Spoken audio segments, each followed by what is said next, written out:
Hello and welcome to this week's episode of Diary of a Property Pro. What we're going to discuss here is the market recovering? Is the articles that you read exact? Should you take them at face value, or are they worth a little bit extra scrutiny?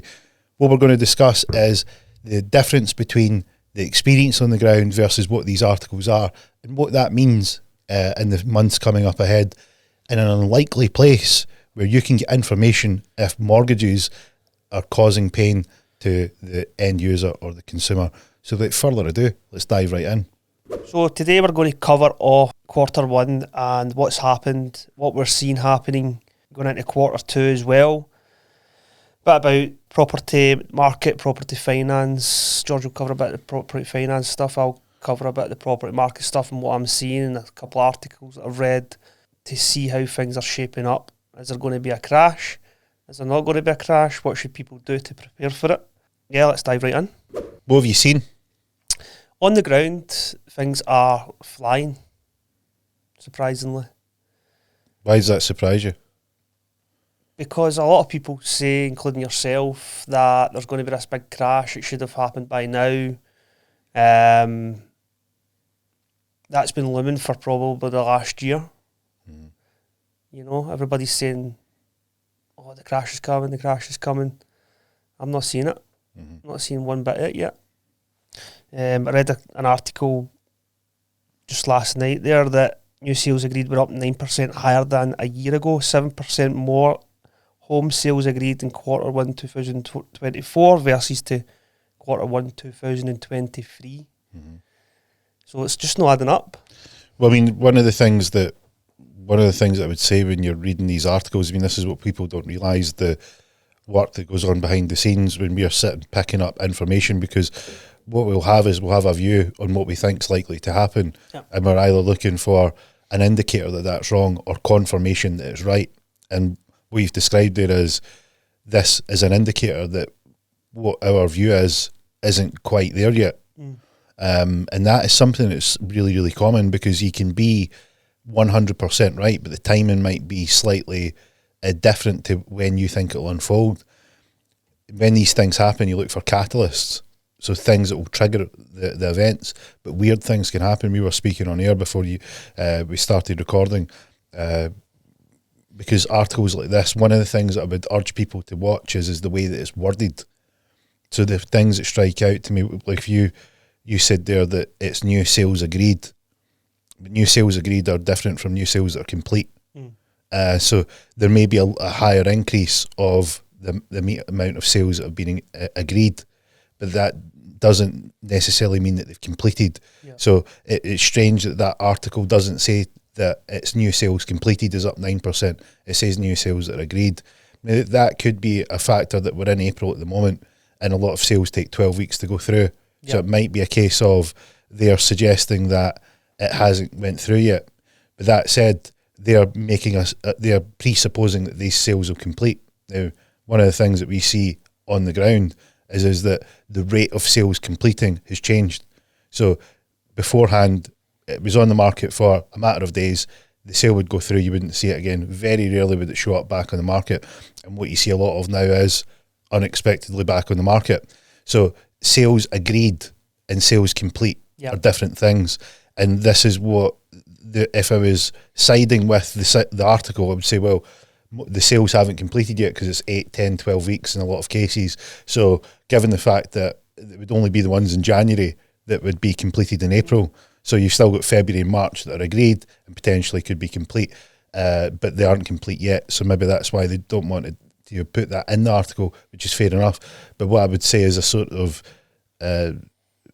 investor or analysing their work is, well, what's the rate of completion in January versus the rate of completion in the previous January? What's that number? Because I bet that number is actually lower. 2023 January to 2024 January, I believe that number's lower, because if you think back to January 23, it was like a rocket ship. You just couldn't get a sniff at any types of property deals.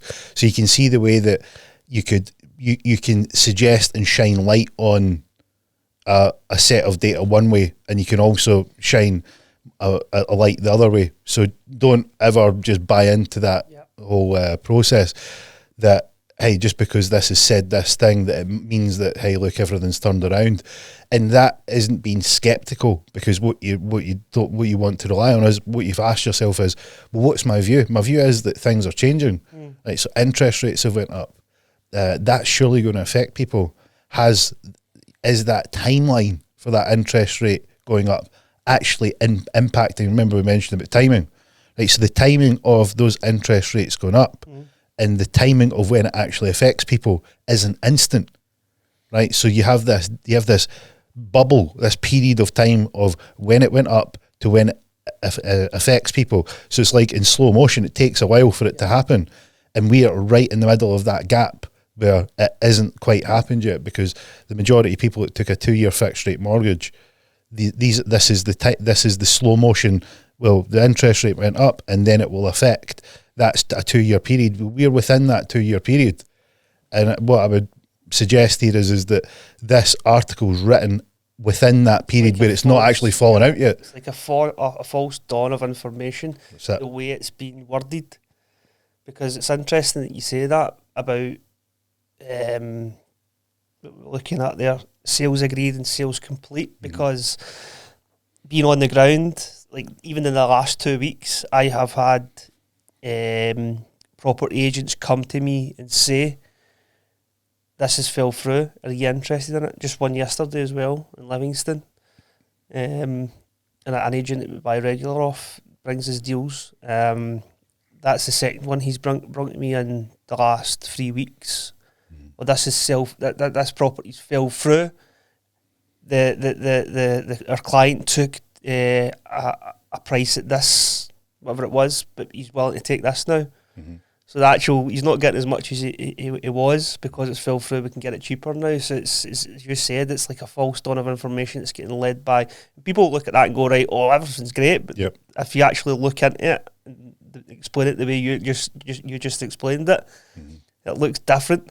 Then you know. When this is the thing is it's not to be critical of the article, because the article might be right, but it's worded in such a way that it draws your attention to one particular way of measuring it, which is that the sales agreed have increased, right? But sales agreed don't mean sales complete, right? So that people will conflate the two, which they'll say, well, if there's sales agreed, then the market's going back up.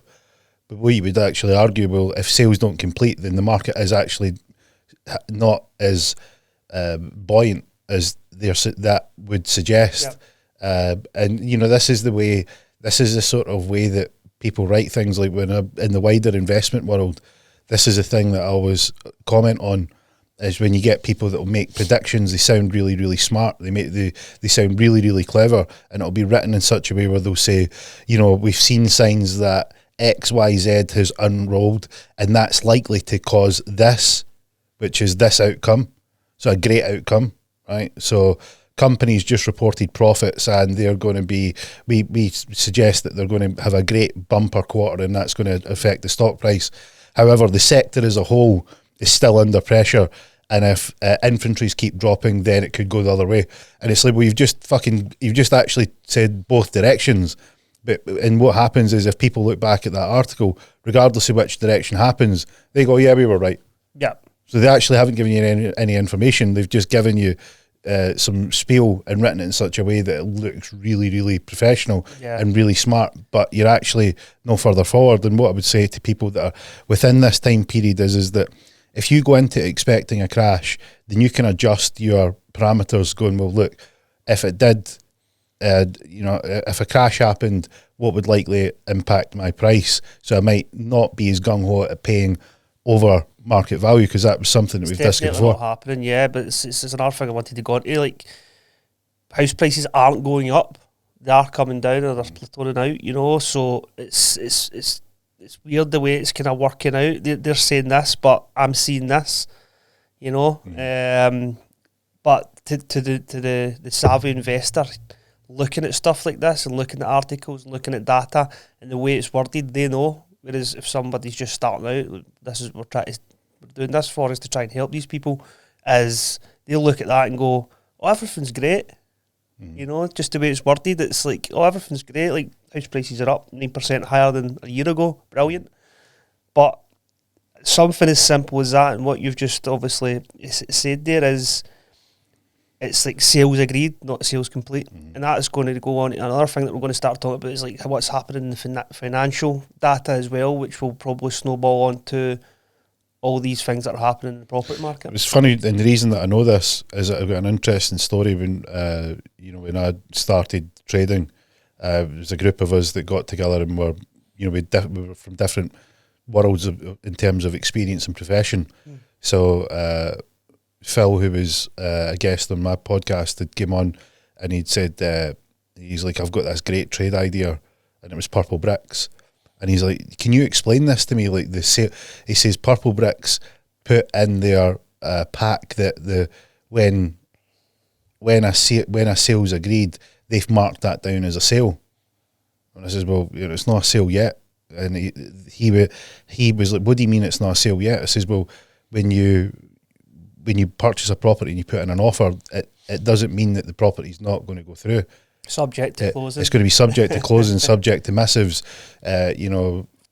subject to contracts. So it's not quite complete yet. But they were banking their figures on, well, we've done all these sales.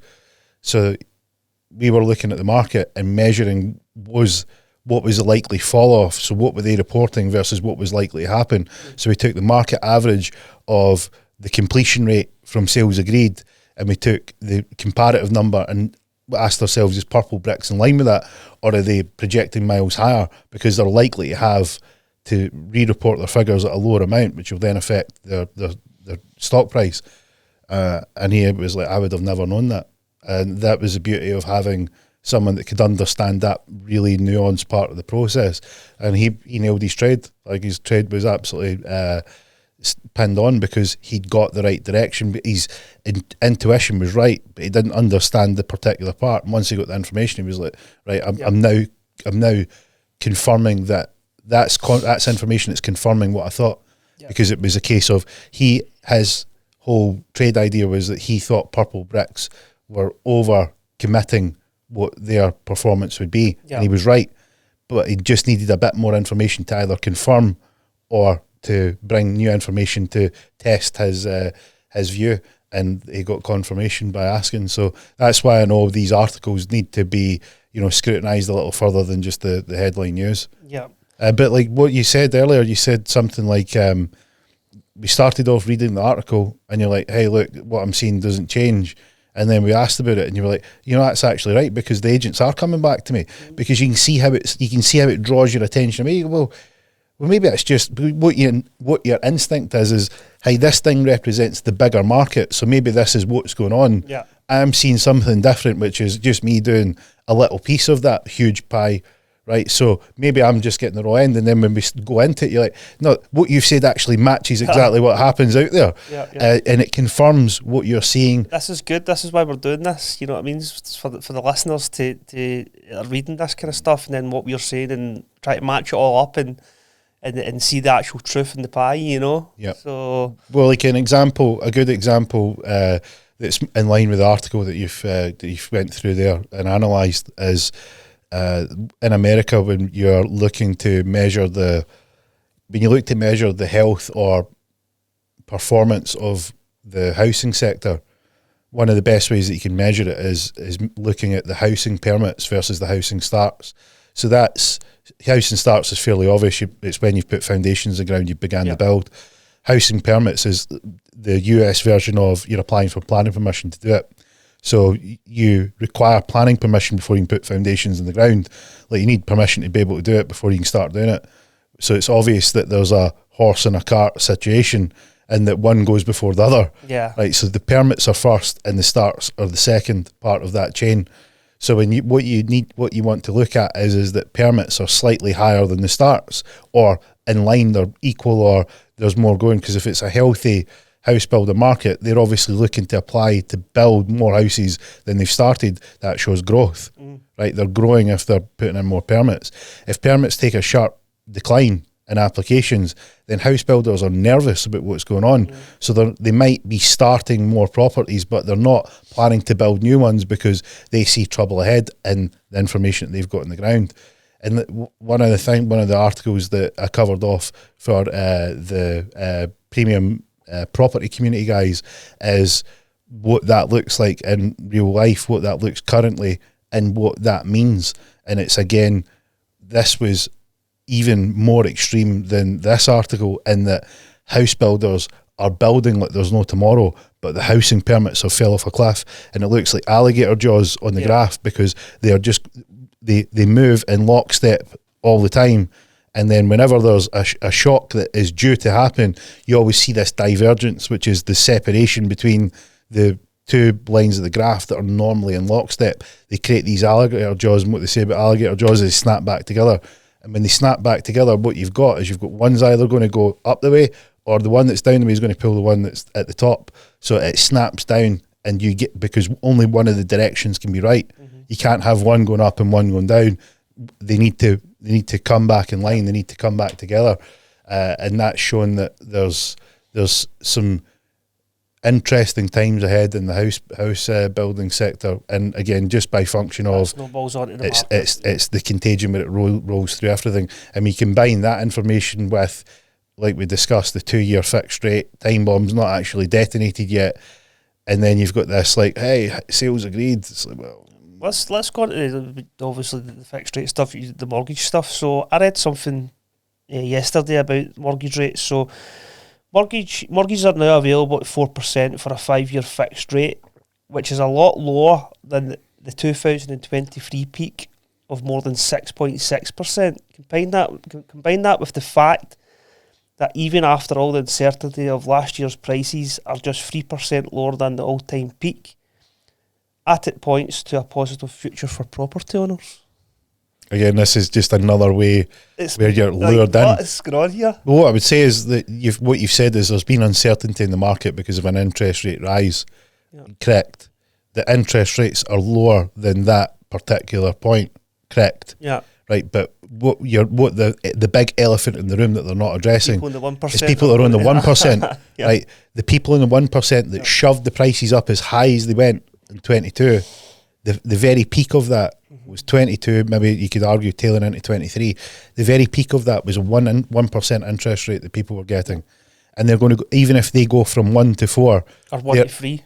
Even if it's a 3 times 1 to 3 on a £300,000 or £400,000 mortgage can blow people out the water, you know. I done a calculation for a boy that had 260,000, so the £260,000 mortgage, and his interest payment, or his mortgage payment, because it was a capital repayment on the same mortgage, just with the change of interest rate, was going up an extra £1,100. Yeah, just like that. And that's fine if you've got a lot of capacity in terms of lots of cash flow. Yeah. But generally, when you get a euphoric market and things are at the top, people are not going and buying the mortgage that's middle of the ground that they can get.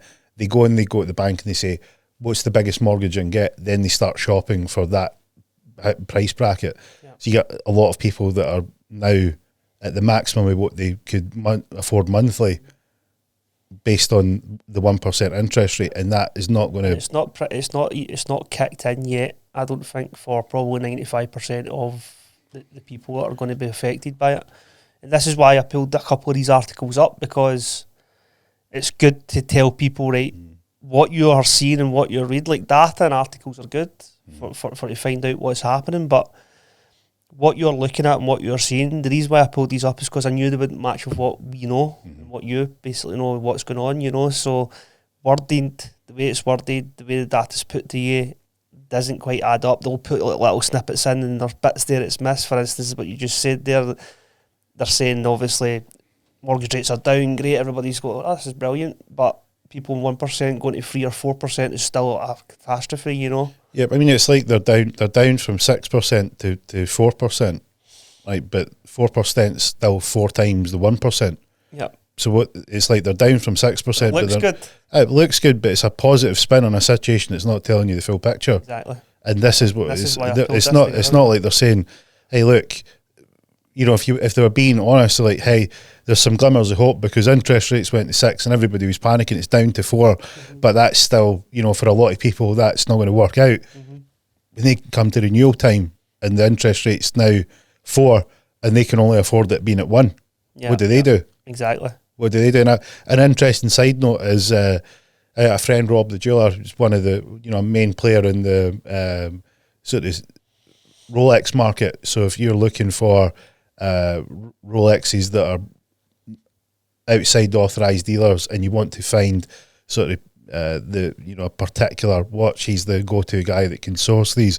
So I see a lot of the data and information on the Rolex market because it's one of the biggest activities in the Swiss economy that people watch is what's the export market, what's the Swiss watch industry like.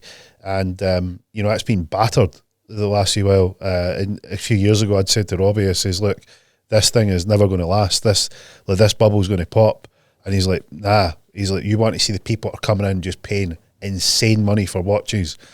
I mean, we're not talking about 5, 10K pieces. People are paying 60, 80, 100, 150 grand in some cases for a watch, right? And I was like, this will never sustain.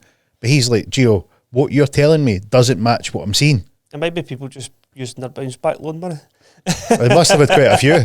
They must have had quite a few at 150 a whip. But like, this is the thing is like when I said to him, I says, it isn't going. I says it's going to pop, and lo and behold, it popped. And he's like, well, fucking happened. And I was like, yeah, this is because the timing. When you find out it's going to happen, doesn't mean it's going to happen instantly.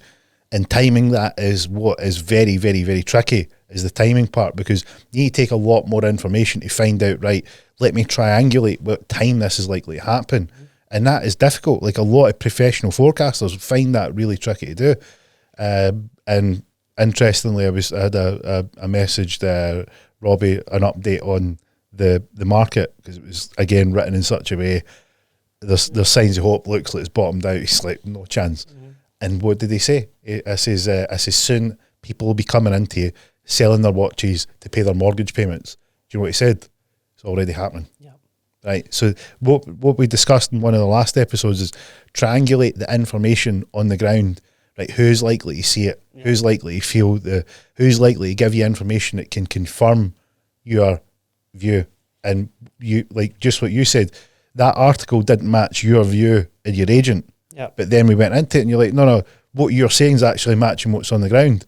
What Robbie's saying is matching what's happening there, where there's the first batch of people that are going from the 1 to the 4% interest rate are bulking at the new cost and now are selling up the luxury stuff that they don't need, that it was high time when money was cheap. That's why it works for me and you and the way we do business as well, is because I'm on the ground and I'm seeing it. You're up here and you're looking at it, and see if we put the two of them together, we can get a better picture of how everything's happening, it works perfect that way. Yep. But it's not all doom and gloom for everybody. I don't think, like, yes, people are going to be struggling, people are going to have to sell their houses, but there is opportunities there for investors, people who are wanting to buy, people who are wanting to get into the property market. I think there's a massive, massive opportunity over the next year or two for our investors to scoop up good properties at discounted prices in good areas. So as I say, I don't think it's all doom and gloom for everybody. No, certainly not, because a lot of the deals that, like, I'll give you an example. Like, let me ask you this: how many deals have you looked at that work? Right, and at what point? How much does the percentage need to go up in terms of what you pay before that deal doesn't work? Yeah, is it 100%? Is it that much? It needs to go up before you go, no, it's not a deal. So, like, if the estate agent asked you for 90% more, would it still be a deal? Probably not. It's difficult to say, because it's in different areas. There's not a balance there yet of what's happening. So. No, but what I mean is, like, say for instance, you get a deal and the agent wants 20% more than, the agent says we want 20% more. That was happening. Yeah, but right now that isn't. But there's deals that you look at and you go, that doesn't work. Yeah. Right. So see if the market corrects 20%. There's lots of deals that wouldn't have worked that now come into the bracket of working. Yep. Because the difference in price paid, or the what the value needs to be to make that work, is not 100%. We don't need we don't need the thing to crash 50% and the whole thing to turn upside down for deals to work. And this is the argument of how you hear lots of stigma about we should legislate private landlords and people doing Airbnb. It's like, well, there's a big fucking safety net that's created there, because see these people that do these strategies, and they make up a really small number of the whole market. But if the market does feel a bit of pain and it does reduce 10 or 15 or 20%, they're going to come in and step in and start buying these. They're going to take the pain away. They're going to keep the market operating, right? And they represent a small number of the actual purchases, but they're an important part. And people don't realise that. And when they do that, it brings in tourism, local jobs, it brings in local money into the local economies. So I think we both agree that the people at the top are making these rules have not got a clue. Well, I mean, just when you think it can't get any bonkers, the new Scottish hate speech is just that was a hold my beer moment. They're losing they're losing a lot of people with some of the stuff that they're just penning into the rules at the moment. Crazy the things that they're putting in place, and again, as you said, like they need investors. Yeah.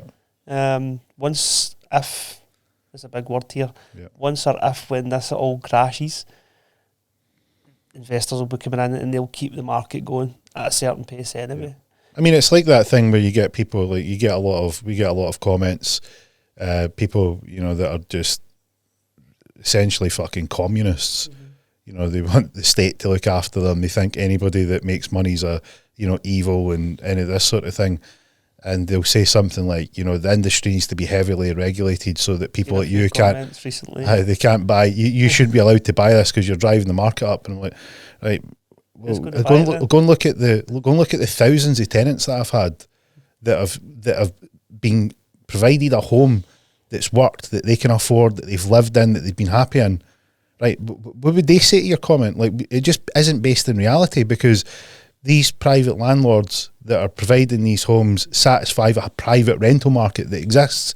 If the private landlords aren't there, what happens to the people? No, but not everybody buys properties to live in. No. You know? No. People can't get mortgages. So what do? They need to rent. Mm-hmm. This is where we step in. Or maybe even it's timing. I mean, like, see if you get someone that's, you know, starting out, or they're moving area, or they're in a job that they're going to be there for a year, 2 years, 3 years. Are they want to rush into buying a house? No, they're like, I'll rent it so that it gives me flexibility. Mm-hmm. So there's a desire to have this style of property setup that's more advantageous than buying. Yeah. You know, and there's plenty of support for people that are looking to be a first time buyer. So it's not a case of first time buyers aren't there, right? And it's usually these fucking whinging, greeting faced ratbags that have spent 10 years going to tea in the park, got themselves absolutely nutted, right? They're in a mess, they're still staying with their parents at 30 years old, and then whinging at everybody that's like actually went in, grafted, put, you know, delayed gratification. They didn't go and get, you know, partied up. And they made some moves, and they got in a property lad, and they're starting to do well. Or maybe they've bought a house and they're getting themselves going. Maybe they've worked hard, got themselves up in a job or started a business, and it's just hate that they're throwing. And you go, well, what decisions have you made that have let you have this really skewed view that isn't based in reality? And that usually is what it's based in. Yeah, there's always a chance for these people, but you know, there's always a chance. So yeah, that was a great episode there. We covered a bit of Q1, what we're seeing on some articles and what's actually happening on the ground to try and get a better picture. Don't read everything that's on the articles and think it's true because of the way it's worded. So it was good to kind of bounce off each other there and actually get the truth in the centre, you know. It's good, that information where you can look at what's written and compare it to what you see. Yeah. It's your great starting point. It's easy enough to actually just look at that and go, oh, everything's great, you know. Yep. If you actually read it right, and take information off people like us, where we can read it right and say, right, no, that's saying this, but this is actually what it means, you know. Yep. It's taking something really close, and then, you know, maybe somebody looks at a colour, you see what colour is that, and they go blue. You sure it's blue? Oh yeah, I'm sure it's blue. I say, look at it again, does it look more purple, does it look more blue? And they look at it again and they go, no, you mentioned it actually looks more purple. I thought it was blue. And you go, right, well, blue and purple aren't the same. They're close, but they're not the same. They're like, oh yeah, I get that. And you say, well, that's what, you know, sales agreed and sales complete are. Right? It looks blue, but have a closer look and it's not blue at all. It's actually purple. Now you explain it, you go, well, yeah, that's how it works. Funnily enough, it was a Zoopla article, so there you go. Oh, well, there you go. And this is the thing, they're talking their own book. This is what you see in the world of investing. If somebody's got a vested interest in the market continuing a certain way, they will put a positive spin on any part of it. So because Zoopla require listings, that's how they're paid. They're paid for advertisers, they're paid for listings. So they want to make sure that everything's buoyant. They don't want it to have to hit the skids, because that will impact their bottom line. Yeah. So key takeaways are, what would you say? Don't read everything that's on articles and think that it's true. Yep. Get better advice off people who actually know what's happening. And if you're on the ground, you'll probably see what's actually happening rather than reading something that's on a computer or a laptop. Good stuff. So we hope you enjoyed this week's episode of Diary of a Property Pro. We covered off, is the Rolex market an indicator of mortgage crisis? Is the way these articles written giving you false hope? Is it easy to be misled? Of course it is. And what you should spot and what you should take into account before you charge on and just believe what these articles say. And we hope you enjoyed seeing the different ways of looking at it, so that you can be a lot sharper when you read any of these articles and decide for yourself if they are 100% on the money or if they deserve that extra level of scrutiny. You can follow us on all our social media pages at Diary of a Property Pro. We'll be putting up clips, episode highlights, and everything in between. So give us a follow and be sure to share and comment below. And we'll see you in the next one.